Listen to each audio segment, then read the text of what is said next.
Good evening, Senator. How are you? Well, thank you. My name is Taryn Little. I'm also representing City Year, New York.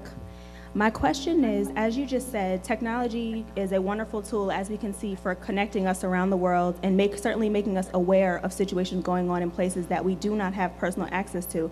My concern with technology has always been is how do we increase our use of technology in classrooms and in our social justice without losing that interpersonal that is so critical to social change? How do we use it in our classrooms without losing that one-on-one between teacher and child? How do we teach people about social change when we're not pushing them on that one-on-one that's critical to really, really getting that emotion needed for them to want to help? I'm just concerned that this increased reliability on technology is going to further push our one-on-one interaction with each other. So how do we balance that?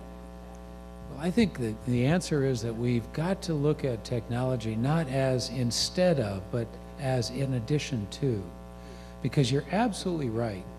You know, that history teacher I talked about at the beginning of our evening, I don't know that I could have probably gotten the same degree of benefit if he was telling me over a screen somewhere that this is what I ought to think about.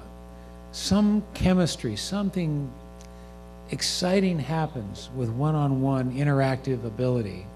And just as it is tonight, I mean, there's something exciting and contagious and very, very important that comes in this kind of dialogue and the kind of personal contact.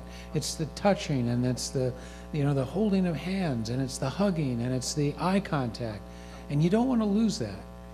But we also would have never had the opportunity to talk to Lexington and Alexandria when I was the age of most of you. So we have, in addition to the one-on-one contact that we have in this room, we have an opportunity to communicate with communities in Minnesota and in Kentucky tonight that are not replacements for the one-on-one, but in addition to the one-on-one.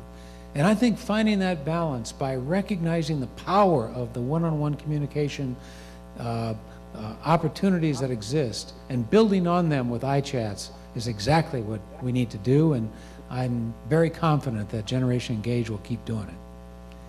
Thank you all very much. I've enjoyed this a great deal.